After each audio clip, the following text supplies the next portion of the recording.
she was like, it was like she was laughing. She was like on the phone, like kind of trying to repress her laughter, and I was just like confused. I was like, what's so funny? Hey guys, welcome back to Chemi Naturally, a channel to inspire and motivate while we level up. So I am in my car again. I'm always in my car, it seems. I'm in my car to talk about my life after boot camp, 1 year after boot camp. You guys watched my previous video that got a lot of views for my channel, so I thought maybe I could update you all to tell you where I'm at, like what I'm doing, and all of that jazz. So basically, when I first got out of boot camp, I was completely overwhelmed. I was pretty much just kind of confused as to what I wanted to do, how I was gonna get a job. I moved to New York, and it was just a entirely different experience from being from Florida. So I was trying to navigate my living situations. I moved like 3 times in such a short period of time. And I also had a lot of stress. There were a lot of situations that I was not safe. So it was kind of hard to really focus on one thing, because I had to focus on the technical portion, the coding challenges, the behavioral questions, the questions about languages, like what's JavaScript, how do you use JavaScript, what's the object, what's the difference between this and an object, questions like that. And I felt as if the bootcamp did not really prepare me enough for the interviews. Like, we went to the boot camp to get a job, and I felt like I was not prepared at all. The job descriptions were asking for Python and Java and this and that, and I only knew JavaScript. So it was just another thing I had to learn. For a time, I didn't want to apply because I was just afraid of getting rejected, because I was told that I didn't have experience. Even like junior level positions, like they would not want to hire someone like me they wanted like a computer science graduate, someone with that degree. They wanted like all these, and the people, no matter what field you're in, they'll ask you for like 3 to 5 experiences, and it's an entry-level job. My career counselor, I felt didn't really help a lot. She was in Chicago, I'm in New York, and so maybe that was what it was. Maybe I should have just gotten a New York counselor instead of a Chicago counselor, but she was not very helpful. I just want to pause here and say that my Chicago counselor did connect me with New York counselors that gave me good advice and some places to network, but it did not affect the results of the job search. One time I was talking to her, because every week we have to talk to the counselor, at least for the first 6 months or so. I think after that, like, they didn't really care if you didn't get a job. They just kind of didn't really initiate anything. So the first few months, of course, she called me every week just to check on me, to see how many jobs I was applying to and where I was at. And I remember when I was talking to her discussing this, she was like, it was like she was laughing. She was like on the phone, like kind of trying to repress her laughter, and I was just like confused. I was like, what's so funny? What am I saying? Like, I'm not a comedian, so I didn't understand why she was laughing, and I just kind of felt a little discouraged. And then I think pretty much halfway, I think maybe like 5 months down the line, she decided to leave the company, leave Fullstack Academy. So I had to get a new counselor, and I was kind of excited because maybe I felt like if this was a New York counselor, this would help me a lot. But this was right before COVID, so it didn't really help me a lot. I couldn't really go to any meetings or any events, which is the strategy they told me to do, was to go to several events, go to several networking places, so like at least once or twice a week, so that you can get there, you get your resume shown, which helped only a little bit, but it didn't help a drastic amount.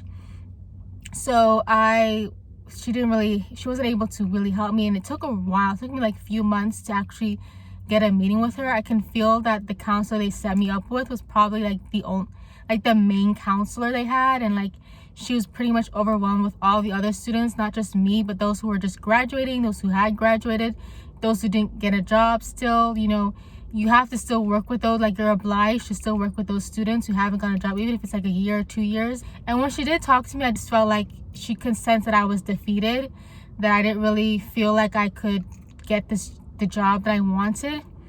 And I felt like this whole like boot camp somewhat was like a mistake. Like I would tell my friend who also went to the boot camp with me.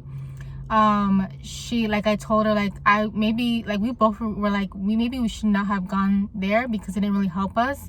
Like, we were both still looking for jobs, and it had been like almost a year. So it was like 5 months, 6 months, you know, 7 months like goes by, and you're just like, where's the job, you know? In addition to that, the jobs that I currently the jobs that I did get, like, past the phone screen, which is the initial part, and I was moved on to the coding challenges, I would do well in like there was only one coding challenge that I did well at. And then when I went to do the pair program with the interviewer, with the engineer, that's where I got really nervous. But I was not very confident in my skills as someone to do like algorithms and data structures. I had no idea what those were. Even prior to boot camp, I kind of like heard of it, but I never like studied it. So I feel like if I had studied it well, like I'm saying well, like an African, but if I had studied it prior to that and kept on studying consistently, I probably would not have felt so badly and nervous while doing them, and I would have passed them, because you have to pass these coding challenges. You can't just pass, you can't just do some questions and get like an 80% or 70%. That's not how it works. You have to pass, you have to answer all of the questions, and you have to pass them. There are some companies that if you do coding challenges like one-on-one and you don't have some questions right, they'll be like, okay, well, at least you know how to communicate, at least you know how to, you know, talk through the problem. Like, if you had more time, you probably would have figured it out, you know, things like that. But if it's coding challenges by yourself and it's timed, if you don't get it done by the 2-hour mark or the 1-hour mark that they have it set for you, then that's it. You don't move on to the next round. So it's very I felt again defeated because I had never had that experience in job interviews. Like, it's just a 1 or 2 interview process. Like, there's no multiple rounds. It felt like again, the Hunger Games. At least that's how I felt. I felt like, what am I doing? Like, I can't even do this coding challenges. Why am I doing this career?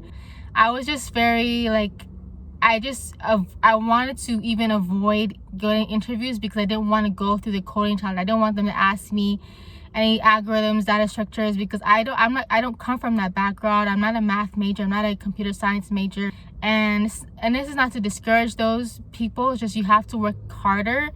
And that's what I'm doing now. I'm working more consistently to get to pass those engineering tests, because it is possible. It's just that I didn't have the time, I didn't have the will. I was very defeated, and so each time I would get those interviews, the very few interviews I did get that had those, I would not do well in it. So and my boot camp did not prepare us at all for those. That's like the most important thing to get a job. Like, you have to pass those assessments. They don't care how smart you are, they don't care how passionate you are. If you don't pass, you don't pass, and you don't get an offer. So that was very discouraging. It's in addition to that, I eventually did get some work experience. I'm still doing this work experience now, so I'm very, very thankful. I'm able to code every day. I have an amazing tech lead and an amazing team that I work with, and it's very small, but they really are so supportive. They're really helpful. I didn't get a coding challenge. I just got it from a friend, and I'm able to work with them, and I'm so grateful. So now I have more people in my DMs, in my LinkedIn DMs, messaging me about interviews and about jobs, and I'm doing a lot more than I did these past few months. It's actually crazy, so I'm thanking God. It's a blessing, but I'm also just like, I don't want to go through the whole rounds of being denied again and, you know, being rejected. No one wants to be rejected. And this is just, the entire process has just been about a whole bunch of rejection. No one wants to be rejected, and that's just the entire process. I did not expect it to be this way, but I think it helped me to be a much stronger person. This past year has taught me so much. It's not the easiest thing to tell someone, oh, you need to work harder, when you feel defeated, when you feel down, when you don't feel like even getting up in the mornings, right? So I felt like I had to do a lot more mentally to get me to this point right now. It's not the end yet. I'm still waiting for like the full-time gig with benefits, and, you know, relocating somewhere nice. It doesn't have to be any specific place. It just has to be a nice place where I can, you know, live the plan that God wants for me.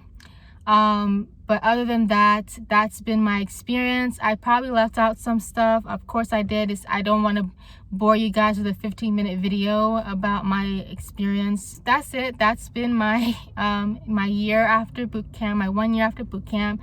I'll probably do this again next year, and you know, maybe I'll be somewhere else. In the name of Jesus. Like, I thank the Lord. I praise his name, because he has definitely helped me out when I didn't think it was possible. Thank you for watching. Thank you for being on this journey with me, and for you know, being there just to watch my videos. I really appreciate it.